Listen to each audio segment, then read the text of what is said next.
Quarta, 2 de outubro. Verso para memorizar.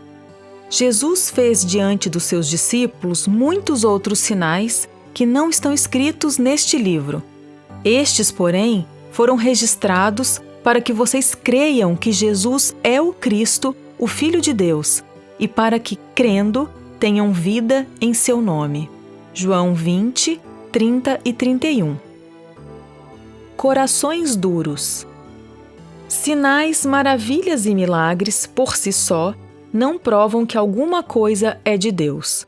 Mas, por outro lado, quando vêm dele, é perigoso rejeitá-los. Ouça João 5, 10 a 16. Por isso, os judeus disseram ao que tinha sido curado: é sábado, e neste dia você não tem permissão para carregar o seu leito. Ao que ele lhes respondeu: o mesmo que me curou me disse: pegue o seu leito e ande. Perguntaram-lhe: quem é o homem que disse a você: pegue o seu leito e ande? Aquele que tinha sido curado não soube responder, porque Jesus tinha se retirado, por haver muita gente naquele lugar. Mais tarde, Jesus o encontrou no templo e lhe disse: olhe, você foi curado, não peques mais, para que não lhe aconteça coisa pior. O homem se retirou e disse aos judeus que tinha sido Jesus quem o havia curado. E por isso os judeus perseguiam Jesus, porque fazia essas coisas no sábado. Pergunta 4. Que lições aprendemos com a dureza de coração dos líderes em relação a Jesus e ao milagre que ele havia realizado?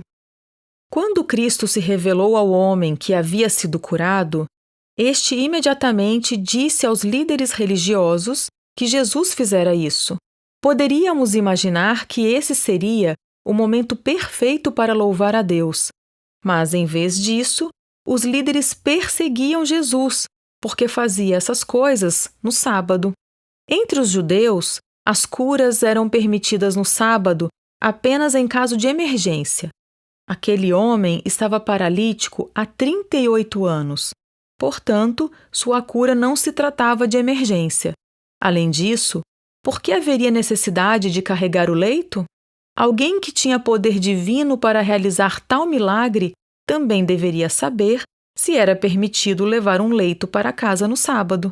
Jesus estava tentando conduzir aquelas pessoas a verdades bíblicas mais profundas, para além de regras e regulamentos humanos que, em alguns casos, acabavam ofuscando a verdadeira espiritualidade.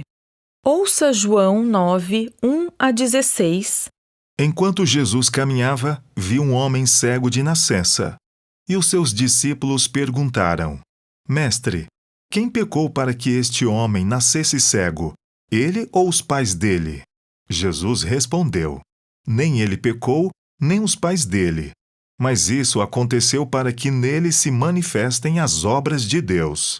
É necessário que façamos as obras daquele que me enviou enquanto é dia. A noite vem, quando ninguém pode trabalhar. Enquanto estou no mundo, sou a luz do mundo. Depois de dizer isso, Jesus cuspiu na terra, fez lama com a saliva e com a lama untou os olhos do cego. Então disse ao cego: vá lavar-se no tanque de Siloé. Siloé quer dizer enviado.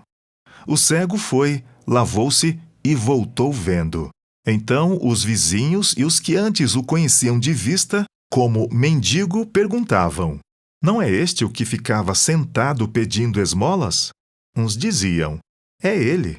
Outros: não, mas se parece com ele. O homem dizia: sou eu. Então lhe perguntaram: como foram abertos os seus olhos?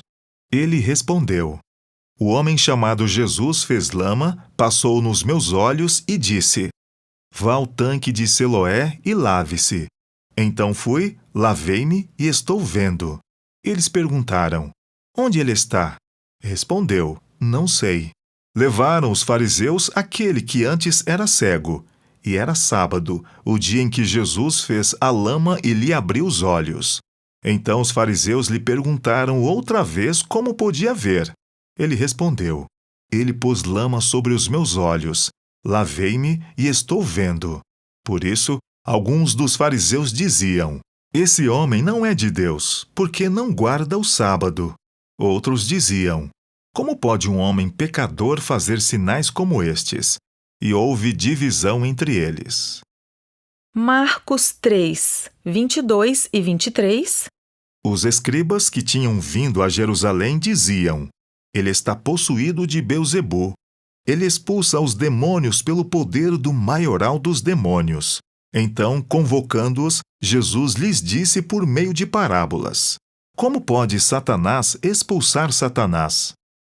Mateus 12, 9 a 14. Tendo Jesus saído dali, entrou na sinagoga deles. Achava-se ali um homem que tinha uma das mãos ressequida. Então, a fim de o acusar, perguntaram a Jesus: é lícito curar no sábado? Ao que lhes respondeu: quem de vocês será o homem que, tendo uma ovelha, e num sábado esta cair numa cova, não fará todo o esforço para tirá-la dali?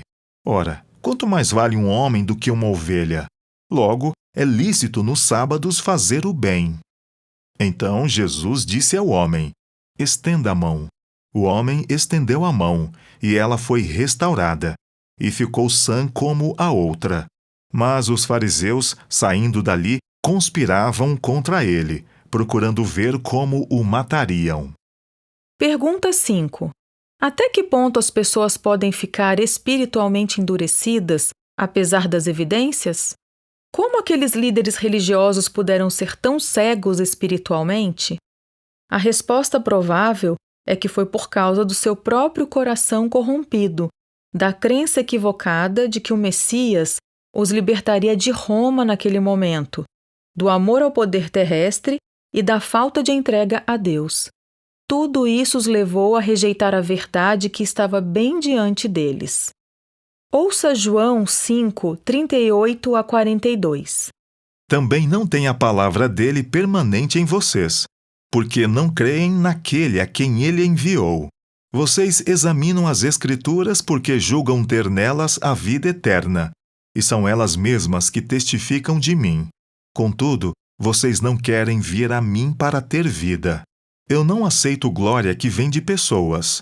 Sei, entretanto, que vocês não têm o amor de Deus em vocês. Qual foi a advertência de Jesus? O que aprendemos com essas palavras? O que poderia haver em nós que nos cega para as verdades que precisamos conhecer e aplicar à nossa vida?